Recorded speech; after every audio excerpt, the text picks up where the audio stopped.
Namaste, guys. Christian Long, life enhancement consultant, giving you a big and beautiful shout out. It's 1 o'clock p.m. Mountain Time here in Denver, Colorado. We're doing our daily dose of divine light, love, and power. And the focus for today at 1 is love. I'm actually right in the middle of eating my lunch. Ellie, Namaste, and realize, oh snap, gotta jump on. Adriana, Namaste. Also, how weird is this? About a year ago, somebody named Christian Long reached out to me, which my name is Christian Long, and now we have a Facebook group of 5 Christian Longs from around the world. So one of them just reached out and was like, hey, how you guys doing during the coronavirus? How weird is that? Never a dull moment in the lives of Christian Long. And I think actually one of them, if I remember correctly, is ChristianRLong as well.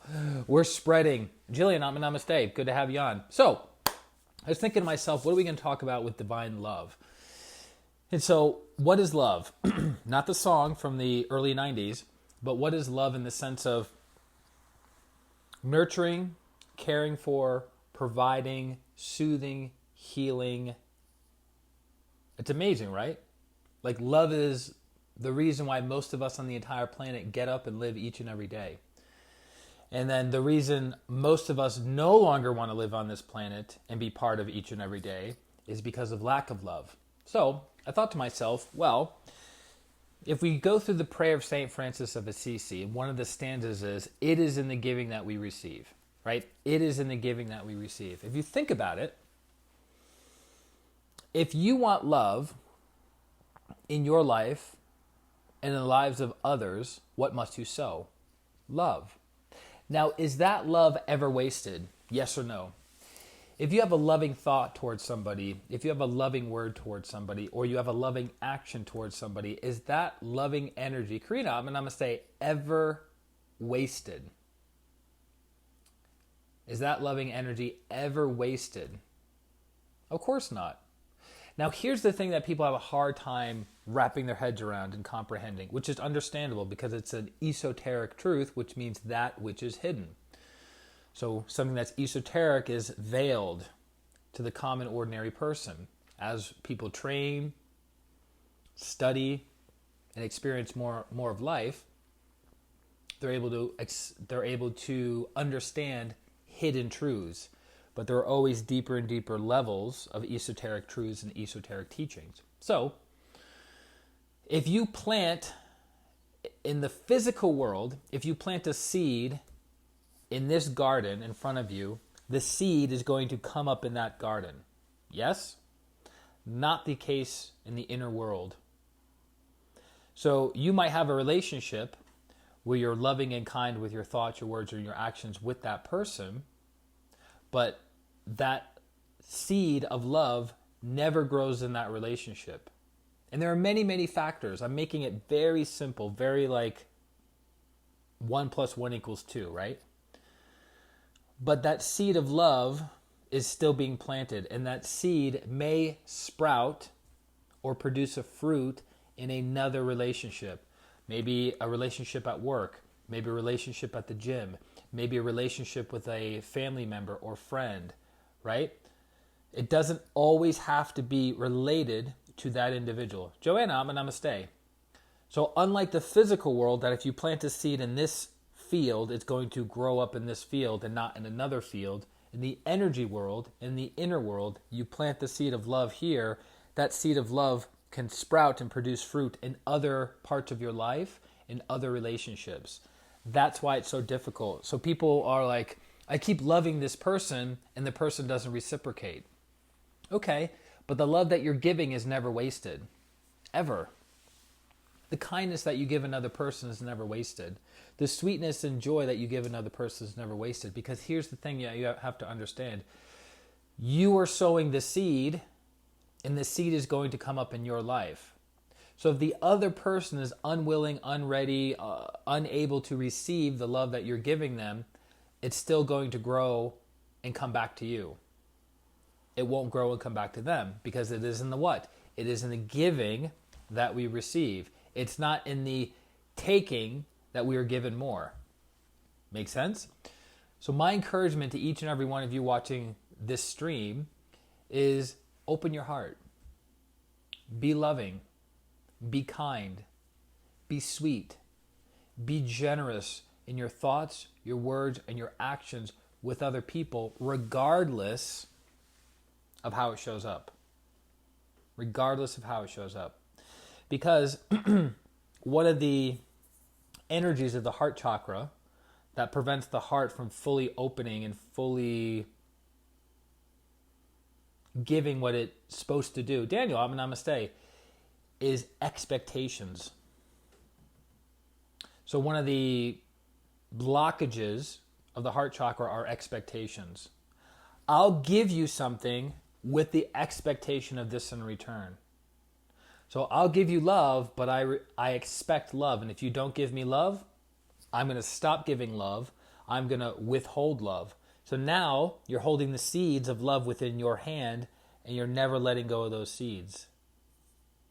Hello, is this making sense? Is this clear? Jean-Luc G, Atma Namaste. Hopefully I said that right for my second time around. So that's my encouragement to each and every one of you is open your heart. Be loving, be kind, be sweet, be generous, even to the people who don't like you, even to the people you have challenges with and difficulties with. Right?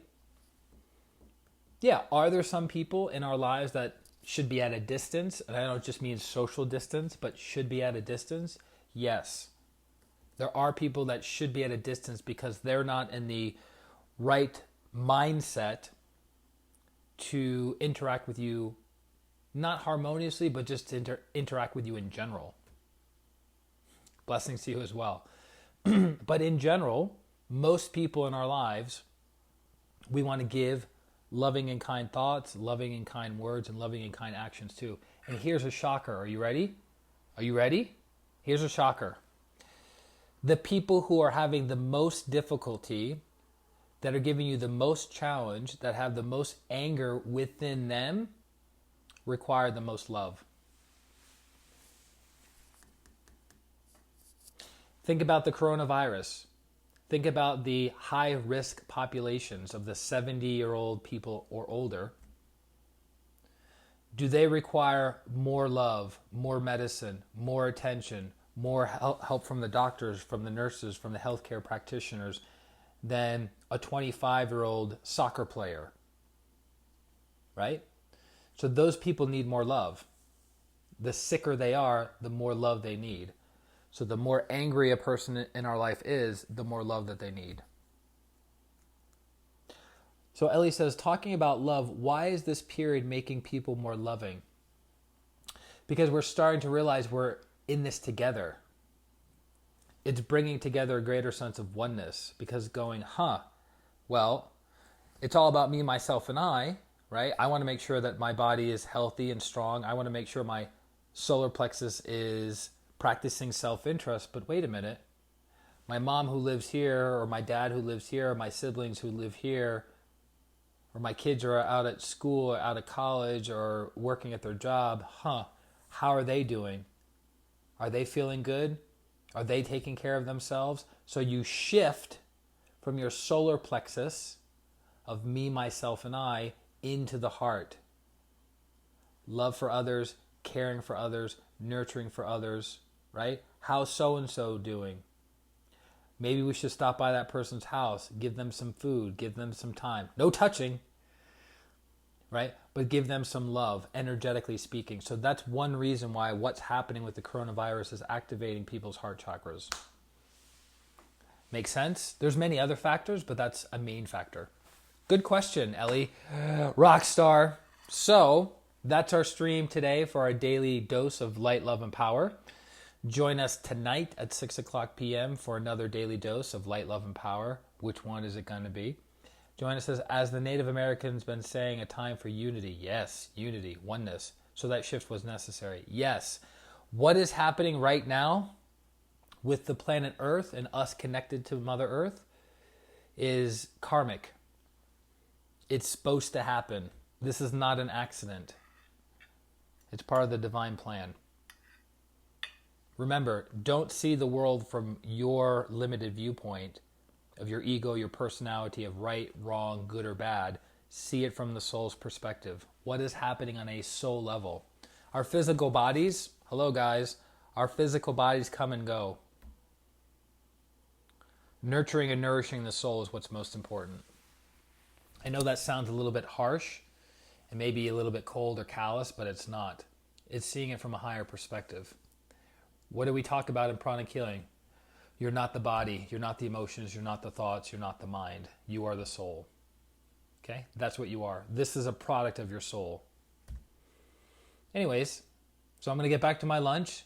Thank you guys for joining. Thank you for sharing your time and energy with the group. May the good karma come back to you many, many, many, many times. And I look forward to connecting with you. For those of you who need healing, which we all do, reach out to me on my website, ChristianRLong.com. It's my name, ChristianRLong.com. Sign up for a distant pranic healing session and let us transform your life. Atma. Namaste. Bye-bye.